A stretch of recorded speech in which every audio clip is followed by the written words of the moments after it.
Emma dear, I hate to be the bearer of bad news, but I won't be attending your wedding today. I mean, it's a waste to give a card to a wedding like yours. I bet it's not even going to be a grand ceremony. My brother's wife ridiculed me over the phone, and all I could muster was a weak, uh-huh.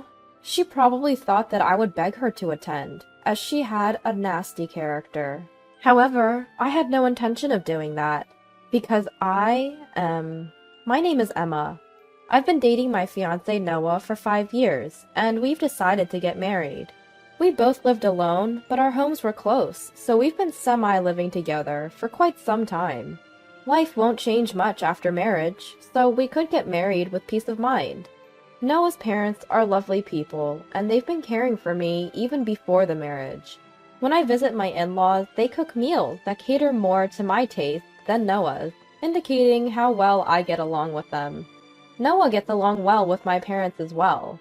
I was worried if the introverted and shy William would get along with Noah, but surprisingly, they shared common hobbies. Both love fishing, and they have such a great relationship that they go fishing together. When I returned home, William would show a disappointed expression, asking, "Isn't Noah coming this time?" Our relatives get along well, and they are decent people, so I wanted to believe that this marriage would work. But there was one problem. My brother's wife is of an appalling character. Alex, my older brother by 3 years, was a decent person. Until he got married, he was hardworking and never caused any major trouble, a completely normal guy. But his choice of a marriage partner was not the best.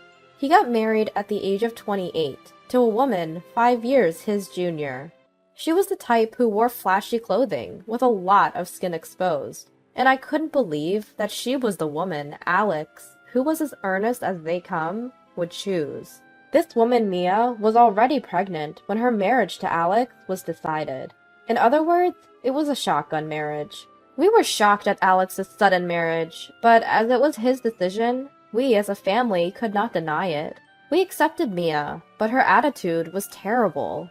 When she came to our family home and Sarah served her a meal, she would say, "I'm a picky eater and can't do vegetables," and wouldn't eat half of it. Seeing me, she would point and laugh. "Emma, you're super plain. There's no way you're getting married with that look."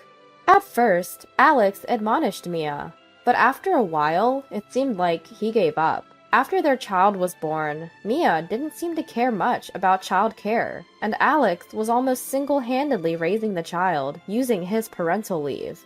Mia went out to play every night, but Alex forgave her, saying, "Mia is still young." From my perspective, I couldn't understand why Alex could tolerate such a lifestyle, but Alex always smiled peacefully and said, "As long as the child is happy, that's all that matters." When the child of Alex and Mia turned 5, Noah and I decided to get married. My parents were obviously thrilled, but I dreaded reporting the news to my brother and his wife. Mia loved to look down on me, so it was clear that she would have something to say. Steeling myself, I called Alex, who genuinely congratulated me on my marriage. After hanging up the phone, Alex must have reported my marriage to Mia. Immediately, I received a mocking text from Mia. "It's good that you're not getting dumped after dating for such a long time. You're already 30, an old maid, so you'd be seriously in trouble if you didn't get married now. You're lucky to find a buyer before your sell-by date." Mia's message left me more baffled than angry, but having told her, I let it go. I'd informed Alex about the wedding, and since Mia wasn't ranting about it, I figured she respected our decision. When I told Noah we'd communicated our wedding plans to his brother and sister-in-law, relief spread over his face. Noah had met the couple before, and his first experience was Mia saying, "Wow, you're so out of touch. Who dresses like that these days? But I guess you match Emma in your blandness." Mia just loved to assert her superiority. She had criticized Noah's completely normal attire.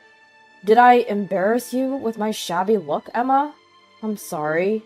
Noah apologized, looking downcast. To cheer him up, I joked, "Your clothes are perfectly fine. If anything, Mia's scantily clad style is what's shabby. She's almost in her late 20s, you know. Noah smiled again. Mia, who got married in her early 20s, was now approaching her mid-20s, but she dressed in such a way that left nothing to the imagination. There was no hint of maturity about her. Seeing her shoddy appearance, it was hard to believe that she was the wife of Alex, who was dedicated and always put their child first. I felt indignant that Mia had insulted Noah, my beloved. That's why Noah and I had made a decision about our wedding. When we told Alex, he said, "I got it, I'll tell Mia." Since Mia didn't complain about our decision, we thought everything would be okay. Until Mia called on the wedding day. We were all set, dressed, and made up, just waiting for the ceremony to start. As Noah and I were chatting pleasantly with our parents, my phone rang. I had forgotten to mute my phone, which was stashed in the waiting room with our belongings. As I quickly grabbed it, I saw Mia's heavily filtered avatar on the screen. A call from Mia on my wedding day was ominous, but I answered. "Hello? Emma, sorry to be a bother, but I won't be attending your wedding today. It'd be a waste to give you a gift for such an insignificant wedding." I couldn't help sighing at Mia's condescending tone. Alex had said he would tell Mia, but had she forgotten?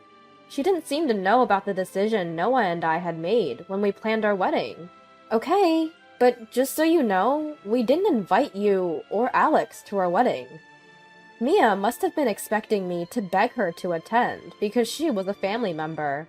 The surprise in my response seemed to baffle Mia, and a sharp gasp came from the other end of the phone.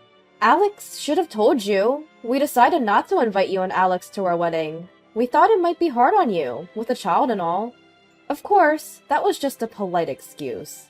Mia has a poor tolerance for alcohol, and we were afraid she might cause a scene at the reception. That's the real reason we didn't invite her. We were honest with Alex about the real reason, and that Noah and I didn't have a high opinion of Mia. Alex knew our families weren't fond of Mia, so he accepted our decision without a fuss. But now Mia is acting as if she didn't know, which was perplexing. In the midst of my confusion, Mia blurted out, "How could you not invite your brother and sister-in-law to your wedding? Don't you realize how rude that is?" We knew it was rude, but it was a tough decision we had to make. Unable to tell Mia outright that we didn't invite her because we disliked her, I was left stammering. Then she said, "Just you wait!" and hung up. My face paled as I talked to Mia, and Noah became extremely worried about me. When we told Noah and my parents about the call from Mia, they too were taken aback. But then, Sarah, remembering that it was a day of celebration, said brightly, "Let's forget about Mia for today and enjoy the wedding." With that, the atmosphere lightened. That's right, there's no point in worrying about Mia. Today was about Noah and me. I had to hold myself together. Bolstered by Sarah's words, we managed to carry on with the wedding ceremony. After the sacred ceremony at the chapel, we moved to a large hall for the reception. As we made our entrance to the reception hall, to the tune we'd chosen beforehand, our friends complimented us on our appearance. It felt great. The introduction of the bride and groom, the cake cutting, everything was going smoothly until it was time for me to read a letter to our parents. Then the doors of the reception hall swung open. Everyone's eyes were on Mia. She was wearing a flamboyant dress. Her hair was done up, but Alex, looking pale behind her, was inexplicably dressed in a t-shirt and jeans. As the audience murmured, wondering if it was some kind of surprise, Mia grabbed a wine glass from a table and downed a glass of sparkling wine in one go. Then she glared at me and yelled, "I've never seen a more outrageous wedding! This is the worst of the worst! After all, the bride didn't even invite her brother and sister-in-law!" This wasn't a surprise performance. As the guests realized what was happening and started to whisper, my parents hurried over to Mia to calm her down, but Mia was unstoppable. Looking around the hall, she said to Alex, "This place is so tacky. Our wedding was much grander, wasn't it? This is what you get from a wedding of the poor." Alex, now white-faced, was trying to say something to Mia. He must have been trying to stop her, but it was clear to anyone watching that Mia held the power in their relationship. At that very moment, as Mia wandered aimlessly around the venue, asking in a daze, "Where should we sit?" Divine punishment came crashing down on her. "The absolute worst of the worst. That would be you, wouldn't it?" A guest of Noah's stood up and spoke to Mia, his voice calm, yet resonating. "Huh?" Mia said, turning toward the voice, her eyes widened.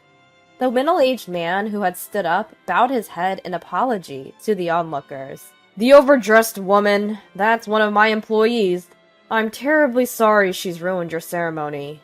"Eh?" Noah, sitting next to me, voiced his surprise. All I knew about this man was that he was a fishing buddy of Noah's.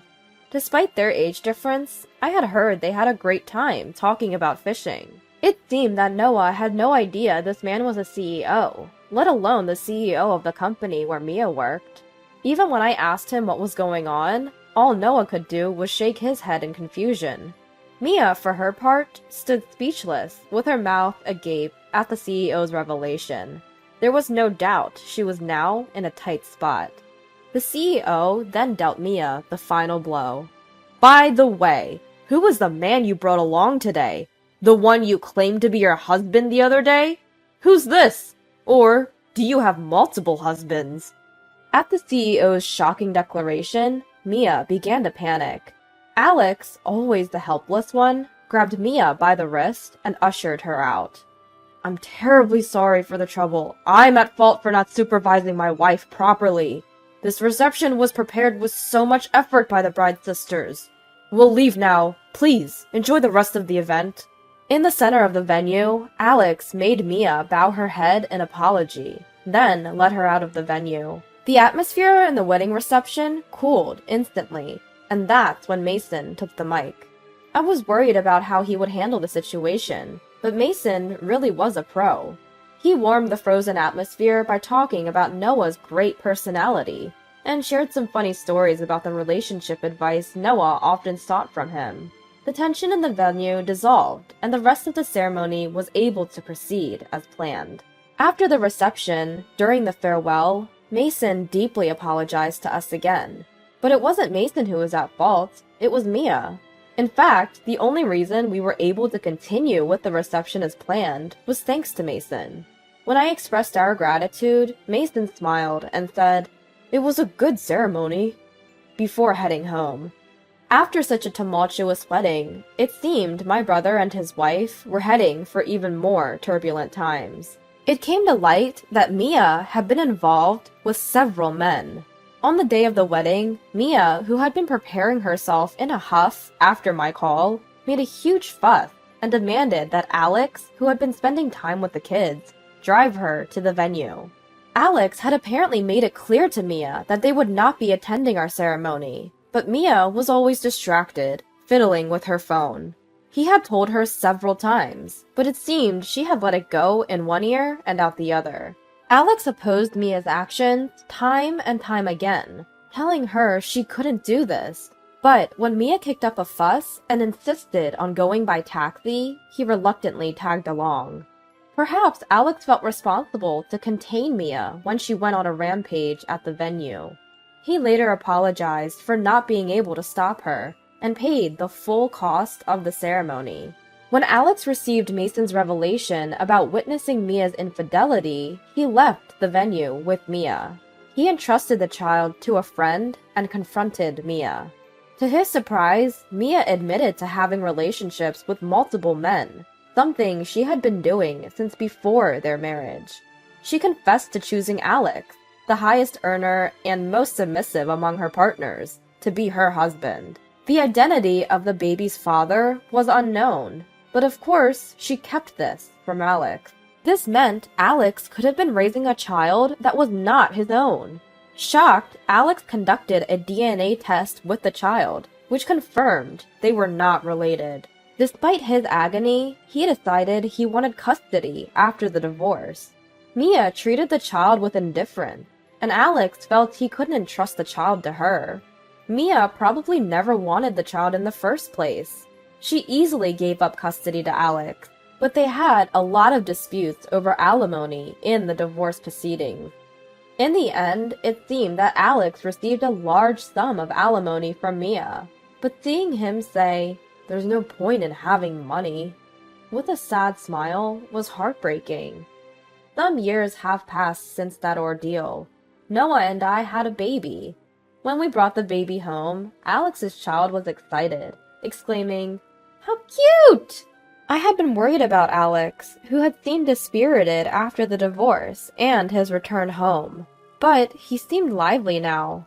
Seeing Alex holding my baby and saying with a laugh, "I remember this. Babies are so soft." Noah and I shared a smile. Despite our wedding almost being ruined by Mia and Alex's life being trampled on, we're living happily now. Alex told us, "No matter what happens, if you have the desire to protect your child, you can overcome anything. Now that you're parents, you both have to try even harder." His words resonated deeply with us.